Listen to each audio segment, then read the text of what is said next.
اس کی فیملی کے ساتھ، جیرڈ کشنر کے ساتھ، اور اس کا مڈل ایسٹ پیس پلان کے وقت کیا سارا معاملات رہے تھے، وہ ہم کیوں اس پر اکثر باتیں کرتے رہتے ہیں، تو وہ دوبارہ سے اس کو ڈسکس کرنا وڈ بی ٹو لینتھی. وہ ڈونلڈ، اس کے پاس، محمد بن سلمان کے پاس اب چوائس یہ ہے کہ جب بائیڈن نے آنے کے بعد یہ کہا تھا کہ I'll make him a pariah of the world، چھوت بنا دوں گا میں، جمال خاشقگی والی رپورٹ جو ہے وہ پبلک کر دوں گا، اور ادھر کوئی سرمایہ کاری نہیں کرے گا، ان کو کوئی منہ نہیں لگائے گا. تو اس وقت محمد بن سلمان کی قربت بڑی تھی ولادیمر پوٹن کے ساتھ، اور جو اوپیک پلس ہے وہاں پر ان کی جو کولیبریشن ہے تیل کی پروڈکشن کے حوالے سے اور عالمی منڈیوں میں اس کی قیمت کہاں رکھنی ہے اس کے حوالے سے، ایک وہ کولیبریشن ڈیولپ ہوئی. دوسرا چائنا کے ساتھ بھی ان روڈز ڈیولپ ہوئے، سعودی عربیہ کے. اب محمد بن سلمان کے پاس بھی ایک بڑی ڈیفیکلٹ چوائس ہے، کیونکہ ڈونلڈ ٹرمپ جو کر رہا ہے اس کا مطلب باقاعدہ ایک زیرو سم گیم ہے. صحیح.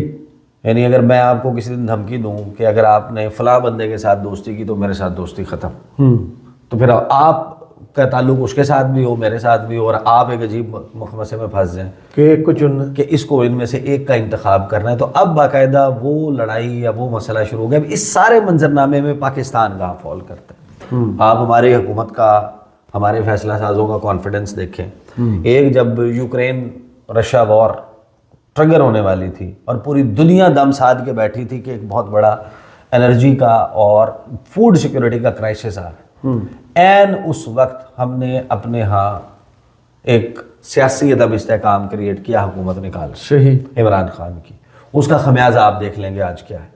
اب جب پوری دنیا گلوبل ٹریڈ وار کے دہانے کے اوپر کھڑی ہے، بلکہ پریکٹیکلی وہ شروع ہو چکی ہے، اور یہ ممالک جن کے ٹریڈ وار میں جن کو نئے تجارتی پارٹنرز ڈھونڈنے ہیں، نئی ڈیسٹینیشنز ڈھونڈنی ہیں، ان تمام ممالک کے ساتھ اپنی کولیبریشن بڑھانے یا ان کے ساتھ تعلقات کو بہترین کرنے کا ایک بڑا نادر موقع ہے. جب آپ ایک بندے کی محلے کے گاؤں کے چودھری کے ساتھ لڑائی ہو گئی اور اس کو چودھری نے دھمکی دے دی کہ تیرے ساتھ یہ کر دوں گا وہ کر دوں گا، اسے تو اب کوئی بھی چلتا ہوا بندہ بھی اس کو اپنی مدد کرنے کے لیے مل جائے تو اس کے لیے تو بہت ہے. صحیح. اب یہ وہ سارے ممالک ہیں جہاں پر گولڈن اپرچونٹی کریٹ ہوئی تھی، لیکن آپ کے ملک میں کیا چل رہا ہے؟ آپ کے ملک میں وزیر داخلہ جو ہے وہ فٹ بال گراؤنڈ بنوا رہا ہے، وہ پی سی بی بھی ظاہر ہے کہ ان کے پاس ذمہ داری ہے. آپ کی سیاسی لڑائی میں روزانہ ایک نئی کہانی شروع ہو جاتی ہے. آپ نے ایکس بین کرنا ہے، آپ نے فلاں اپلیکیشن کھولنی ہے، فلاں نہیں کھولنی، انٹرنیٹ بند کرنا ہے. آپ کی اپنی داخلی سیاسی لڑائی اس نہج پر ہے جہاں پر آپ اس میں سے کسی بھی چیز کا کوئی فائدہ اٹھانے کی پوزیشن میں نہیں ہے. دوسرا، اس تمام معاملے میں ہماری جو جب ٹیرفس کی بات چل رہی ہے تو ٹیرفس امریکہ اگر یورپین ممالک پہ لگانے کی دھمکی دے رہا ہے، کینیڈا کے اوپر، میکسیکو کے اوپر، چائنا کے اوپر ایک گلوبل ٹریڈ وار پہ جا رہا ہے، آپ میں کون سے سرخاب کے پریں گے آپ کو کوئی ویور مل جائے گا؟ ہمیں یورپی یونین اس سے پہلے دھمکی دے چکا ہے، امریکہ کے تو ابھی ویٹ کریں. ہاں، تو امریکہ، ایک تو امریکہ سے وہ معاملہ، دوسرا جو یورپی یونین نے ابھی جو وزٹ ہوا تھا جس پر ہم نے بات بھی کی، آپ کو ری اپلیکیشن کا وہ کہہ رہے ہیں، آپ کا دوبارہ سے ریویو ہو رہا ہے. ابھی آپ کو یاد ہوگا گزشتہ سال ہمارے ہاں سے صحافیوں کا ایک وفد جو ہے وہ گیا تھا یورپی یونین کے ہیڈ کوارٹرز کا، انہوں نے دورہ کیا تھا، برسلز، ادھر ادھر وہ لوگ گئے، ان کی میٹنگز ہوئی. اس میں شہباز رانا تھے، اس میں کامران یوسف تھے، اس میں میرا خیال ہے شہزاد اقبال تھے، اور باقی کچھ جرنلسٹ تھے. وہاں سے انہوں نے پروگرامز بھی کیے. جب وہ واپس آئے میں نے ایک ویڈیو بھی کی تھی شہباز رانا صاحب کے ساتھ، اور انہوں نے بتایا کہ 2027 تک پاکستان کے اسٹیٹس کو کوئی خطرہ نہیں، ان کی لیجسلیشن اور فلاں فلاں معاملات ہو گئے ہیں. تو وہ بڑا ان کی بریفنگ جو ہے وہ سیٹسفیکٹری تھی پاکستان کے پرسپیکٹو میں. لیکن جو ابھی اولاف سکوگ کا دورہ ہوا ہے، یورپی یونین کے special representative for human rights, ان کے دورے کے بعد جاری ہونے والی پریس ریلیز، وہ پریس ریلیز ہمیں ایک کہانی سنا رہی ہے کہ ہم اس وقت ایک ایسے نہج پر کھڑے ہو گئے ہیں جہاں پر آپ کا تمام معاملہ دوبارہ سے ریویو ہونا ہے. اور یہ 7 سے 10 ارب ڈالر کی بات ہے جو آپ کا اس وقت ایٹ سٹیک آ چکا ہے. اس تمام لڑائی میں آپ کا جو ریویو ہونا ہے اس سے پہلے ابھی ایچ آر سی پی کی آپ رپورٹ دیکھ لیں. جی، انہوں نے کہا کہ 7 مبینہ وہ لوگ جو 26 نومبر کو مارے گئے پی ٹی آئی کے فائنل کال اور دھرنے کے دوران، ان سے ملاقاتیں ہوئی ہیں، انہوں نے اس کی انویسٹیگیشن کا مطالبہ کر دیا.